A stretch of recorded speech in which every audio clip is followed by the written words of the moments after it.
ನಮಸ್ಕಾರ, very good morning. ನಿಮ್ಮ ಜೊತೆ ನಾನು ಹರೀಶ್ ನಾಗರಾಜು. ಕೌಂಟ್ ಡೌನ್ ಇನ್ನು 9 ದಿನಗಳು ಮಾತ್ರ ಬಾಕಿ, ಅದು ಉಪಚುನಾವಣೆಗೆ. ಈ ಉಪಚುನಾವಣೆಯಲ್ಲಿ ಕಮಲ ಸಚಿವರ ಭವಿಷ್ಯ ಸಿಂದಗಿ ಮತ್ತು ಹಾನಗಲ್ ನಿರ್ಧರಿಸುತ್ವಾ, ಅಳಿವು ಮತ್ತು ಉಳಿವಿನ ಪ್ರಶ್ನೆ. ಸಚಿವರು ಶಾಸಕರಿಗೆ ಕಮಲ ಕೊಟ್ಟಿರುವಂತಹ ಟಾರ್ಗೆಟ್ ಏನು?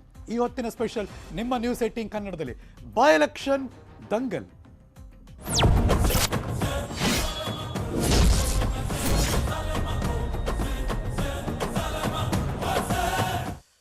ದಂಗಲ್ ಅಂದ್ರೆ ಇದೊಂಥರ ಸಮರ, ಅದರಲ್ಲೂ ಉಪಸಮರ. ಈ ಉಪಸಮರ ಗೆಲ್ಲೋದಕ್ಕೆ 3 ಪಕ್ಷಗಳಿಗೂ ಕೂಡ ಪ್ರತಿಷ್ಠೆ. ಮೊದಲ ಬ್ರೇಕಿಂಗ್ ನ್ಯೂಸ್ ನೋಡಿ. 3 ಪಕ್ಷಗಳು ಭಾರಿ ಸರ್ಕಸ್ ಮಾಡ್ತಿದ್ದಾರೆ.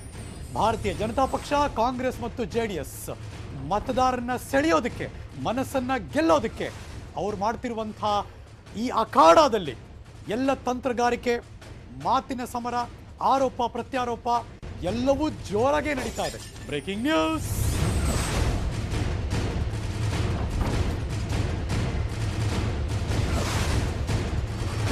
ಆಡಳಿತ ಪಕ್ಷಕ್ಕೆ ಒಂದು ಪ್ರತಿಷ್ಠೆ, ಇನ್ನು ಅಪೋಸಿಷನ್ ಪಾರ್ಟಿ ಪ್ರತಿಪಕ್ಷದಲ್ಲಿ ಕೂತಿರೋರಿಗೆ ಮತ್ತೊಂದಷ್ಟು ಆಡಳಿತ ಪಕ್ಷವನ್ನು ಶತಾಯಗತೆ ಸೋಲಿಸಲೇಬೇಕು ಅನ್ನುವ ಹಠ. ಸೊ ಹಾಗಾಗಿ ಈ ಎರಡೂ ಉಪಚುನಾವಣೆಯ ಈ ಸಂದರ್ಭದಲ್ಲಿ ಎಲ್ಲ ನಾಯಕರು ಜೋರು ಪ್ರಚಾರ ಮಾಡ್ತಿದ್ದಾರೆ. CM ಬಸವರಾಜ ಬೊಮ್ಮಾಯಿ ಅವರಿಗೆ ಇದು ಅಗ್ನಿ ಪರೀಕ್ಷೆ. ಯಾಕೆಂದ್ರೆ ಮುಖ್ಯಮಂತ್ರಿ ಆದಮೇಲೆ ನಡೀತಿರುವಂತಹ ಮೊದಲ ಚುನಾವಣೆ. ಎರಡೂ ಕ್ಷೇತ್ರ ಗೆಲ್ಲೇಬೇಕು ಅಂತ ಹಠ ಹಿಡಿದಿದ್ದಾರೆ ಮುಖ್ಯಮಂತ್ರಿಗಳು. ಅವ್ರ ಭಾಗದ ಬೇರೆ, ಹಾಗಾಗಿ ಗೆಲ್ಲೇಬೇಕು. ಸಚಿವರು ಶಾಸಕರಿಗೆ ಟಾಸ್ಕ್ ಕೊಟ್ಟಿದ್ದಾರೆ ವರಿಷ್ಠರು. ಇಷ್ಟು ಮತ ಬರಲೇಬೇಕು ಅಂತ ಸಚಿವರಿಗೆ ಟಾಸ್ಕ್ ಕೊಟ್ಟಿದ್ದಾರಂತೆ, ಟಾರ್ಗೆಟ್ ಕೊಟ್ಟಿದ್ದಾರಂತೆ. ತಮ್ಮ ಸಮುದಾಯದ ಮತ ಸೆಳೆಯೋದಕ್ಕೆ ನಾಯಕರು ಹರಸಾಹಸ ಪಡ್ತಿದ್ದಾರೆ. ಏನೇನು ಉಪಯೋಗಿಸ್ಬೋದೋ ಎಲ್ಲ ತಂತ್ರಗಾರಿಕೆಯೂ ನಡೀತಾ ಇದೆ. ಹಾಗಾಗಿ ಮಾತಿನ ವರಸೆ, ಭರಾಟೆ ಇದೆಲ್ಲವೂ ಇತ್ತೀಚೆಗೆ ನೀವು ನೋಡ್ತಾನೆ ಇದ್ದೀವಿ. ಟಾಸ್ಕ್ ಆಧಾರದಲ್ಲಿ ಸಚಿವರ ಶಾಸಕರ ಹಣೆ ಬರಹ ಕೂಡ ನಿರ್ಧಾರ ಆಗುತ್ತೆ. ಅಂದರೆ ನೀವು ಈ ಟಾರ್ಗೆಟ್ ರೀಚ್ ಮಾಡಿದ್ರೆ ನಿಮಗೆ ನೆಕ್ಸ್ಟ್ ಇದು ಕೊಡ್ತೀವಿ ಅಂತ. ಸಾಮಾನ್ಯ ಮಕ್ಕಳಿಗೆ ಹೇಳ್ತೀವಲ್ಲ, ಪರೀಕ್ಷೆಯಲ್ಲಿ ಇಷ್ಟು ಅಂಕ ಪಡೆದರೆ ನಾವು ನಿಂಗೆ ಇದು ಕೊಡಿಸ್ತೀವಿ ಅಂತ ಅಪ್ಪ ಅಮ್ಮಂದಿರು, ಆ ಥರ ಇದು. ಸೊ ಹಾಗಾಗಿ ಸಚಿವರು ಸರಿಯಾಗಿ ಕೆಲಸ ಮಾಡದೆ ಹೋದರೆ ಕುರ್ಚಿ ಕಂಟಕ.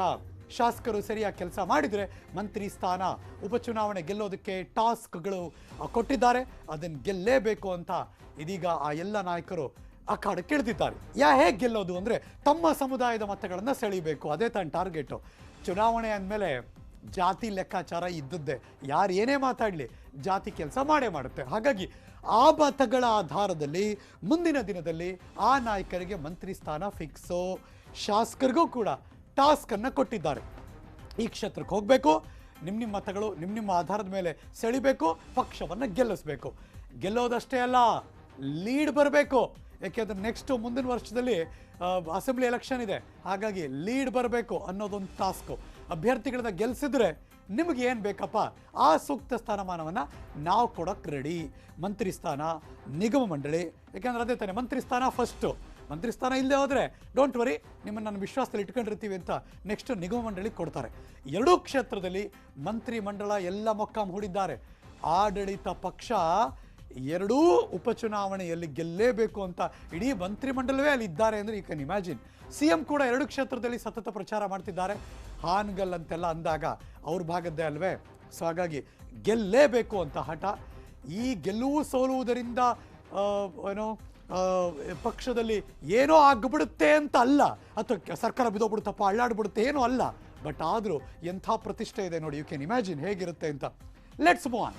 ಇವತ್ತೂ ಕೂಡ ರಂಗೇರುತ್ತೆ ಬೈ ಎಲೆಕ್ಷನ್ ಅಖಾಡ. ಎಲ್ಲಿ? ಹಾವೇರಿಯ ಹಾನಗಲ್ನಲ್ಲಿ KPCC ಅಧ್ಯಕ್ಷರು DK ಶಿವಕುಮಾರ್ ಅಬ್ಬರದ ಪ್ರಚಾರ ಮಾಡ್ತಾರೆ. ಶ್ರೀನಿವಾಸ್ ಮಾನೆ ಪರ DKಶಿ ಇವತ್ತು ಪ್ರಚಾರ ಮಾಡ್ತಿದ್ದಾರೆ. Breaking news.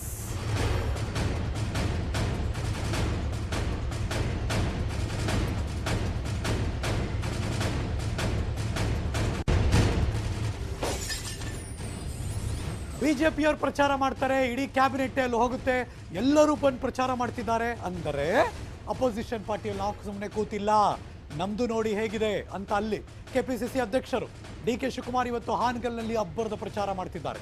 ಶ್ರೀನಿವಾಸ್ ಮಾನೆ ಪರ DK ಶಿವಕುಮಾರ್ ಇವತ್ತು ಪ್ರಚಾರ ಮಾಡ್ತಿದ್ದಾರೆ. ಬಿಜೆಪಿ ಅಭ್ಯರ್ಥಿ ಶಿವರಾಜ್ ಸಜ್ಜನರ್ ಪರ CM ಪ್ರಚಾರ ಮಾಡ್ತಿದ್ದಾರೆ. ಡಾಕ್ಟರ್ ಸುಧಾಕರ್, BC ಪಾಟೀಲ್ರು, ST ಸೋಮಶೇಖರ್ ಅವರು ಕೂಡ ಪ್ರಚಾರದಲ್ಲಿರ್ತಾರೆ. ಈಗಾಗಲೇ ಕ್ಷೇತ್ರದಲ್ಲಿ ಅವರು ಬೀಡು ಬಿಟ್ಟಿದ್ದಾರೆ.